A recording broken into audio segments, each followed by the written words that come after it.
आपको इस सतलोक आश्रम क्रोथा और बरवाला और इस दास के अतिरिक्त और कबीर परमात्मा के अतिरिक्त तुम्हें कोई स्थान दिखाई नहीं देगा। सब डूबने का होगा, पैर रखते ही डूबने का होगा। क्योंकि चाहे कितने प्यारे और कितने ही नेक भाई बहन रिश्तेदार हैं, वो तो इसी समय में हमारे साथ रहेंगे। आगे ना जाने अपने संस्कार बस वो कहाँ जाएंगे, वो हम कहाँ जाएंगे, ना जाने कि तब पशु बनेगा, कोई पक्षी बनेगा, कोई जानवर बनेगा। हो सकता है किसी पुण्यात्मा को मनुष्य विशेष रह रहा वो भी मिल सकता है।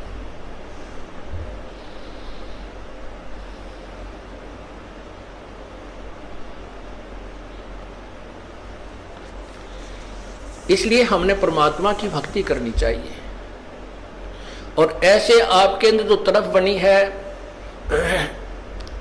अब आपको वो वही कव्वे वाला ज्ञान हो गया। आपको परमात्मा कबीर जी के अतिरिक्त इस संसार में, ब्रह्मांड में आपको भगवान दिखाई नहीं देगा, जो हमें सुख दे सके, जो हमें आश्रय दे सके। और जब ये ज्ञान हो जाएगा तब भी हम डूबने तो बचेंगे ना। तो काग को ज्ञान नहीं होता, करा कि तो बैठ जाता समुद्र पर, डूब जाता नहीं, थोड़ी देर में थक के गिर जाता, फिर वैसे डूबना था। तो समझदारी की उसने, वापस आकर वहीं जा शरण ले ली।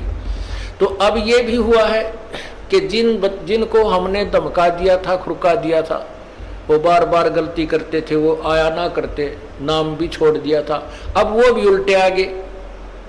या और कमाल करी परमात्मा ने। और नए भक्तों का तो कमाल हो गया। 3 महीने दास को जेल से आए हुए हैं, लगभग 4000 व्यक्ति परमात्मा के चरणों में नए आ चुके हैं। तो इससे सिद्ध होता है कि सांच को आंच नहीं होती। परमात्मा कहते हैं जय कंचन बिष्टा पड़े।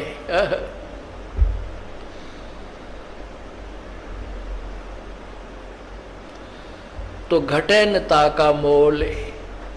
समझदार व्यक्ति तो जैसे सोना है, और सोना टट्टी में भी पड़ा ना, कितना टट्टी में राछी डड़ी हो इतनी सारी, चाहे इतना पड़ा हो, कोई ना छोड़े, जब बैठा कर धो कर मांझ कर गोज मंगा लेकर और दौड़ लेगा कि देखो देखना ले।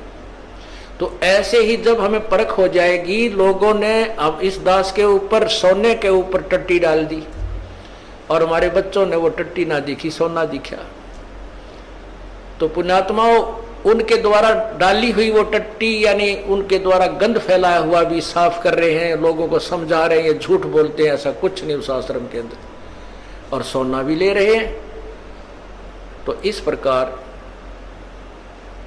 परमात्मा जिसके साथ है उसका कोई कुछ नहीं बिगाड़ सकता। नहीं तो फिर भगवान का नाम में मिट जाएगा इस पृथ्वी पर से, राम नाम की कोई चीज नहीं रहेगी। आजकल वैसे लोग नास्तिक हो गए, 4 छोटे मोटे जहाज बनाकर आकाश मोड़ के बिरानी के मान बैठे अपने आप को। अगर 2-4 वर्ष परमात्मा बूंद ना गिरे, वर्षा ना करे, अकाल पड़ जाए, ये जहाज और इंस्ट्रूमेंट ये सकाई ले बुड़क पड़े पड़े जरा इनके, इनमें कोई बैठनिया नहीं पावे, न देखनिया नहीं पावे, और भगवान को भूल गए। यही कारण है कि हम भगवान की महिमा से अपरिचित हो गए।